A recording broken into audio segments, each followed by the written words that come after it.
Hey, this is systems number 4, and this time we're being asked to solve the system depicted by the graph, and the problem right now is that we can't read that point off the graph. We don't have any lines or scale numbers in the graph to indicate to us what to do. What I do have, though, are 2 points in this first line and 2 points in the second line. And what that's going to allow me to do is to get the two equations. So this one's going to take a little while, bear with me. We're going to do this point right here first. I'm going to call that line 1, and I'm going to call that one line 2. Let's get the equation for line 1. So for line 1, equation's pretty straightforward, right? We're going to get our A. x1, y1, x2, y2. So negative 1 minus 2 over 2 minus 1. And negative 1 minus 2 is negative 3. And 2 minus 1 is 1, so there's my slope, negative 3. Now I need the b, so I write down y is equal to ax plus b, and I pick one of those points. I'll take that one right there. 2 is equal to, right, there's the 2 from the y, is equal to a, which is negative 3, times 1, plus b. 2 is equal to negative 3 plus b.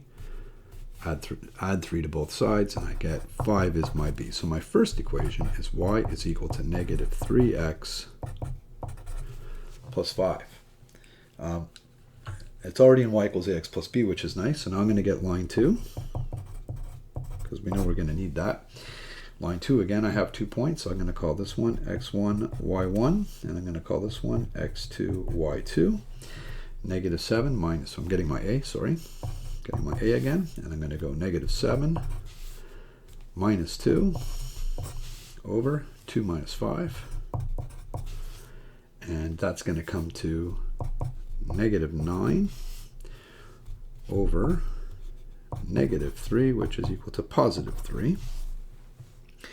And that's the slope of that line, so I write down y is equal to ax plus b.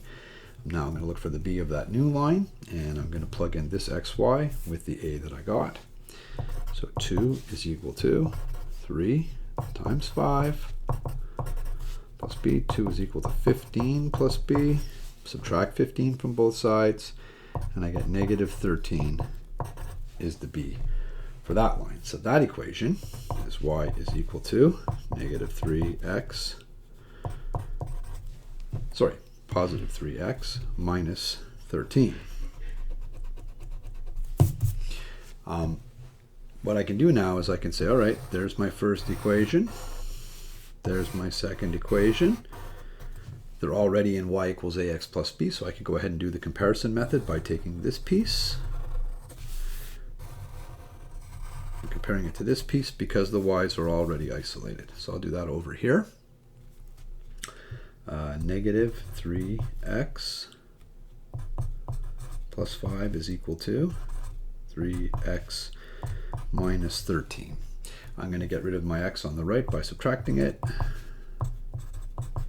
Leaves me with negative 6x plus 5 is equal to negative 13. I'm going to subtract that 5 in order to isolate this x, and I'm going to get negative 13 minus 5 is negative 18.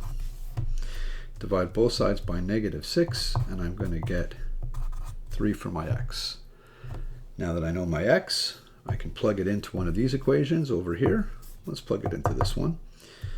Y is equal to 3 times 3 minus 13. So y is equal to 9 minus 13. So y is equal to negative 4. In case you want to just confirm that, we can put that 3 there. Negative 3 times 3 is negative 9, and negative 9 plus 5 is also negative 4.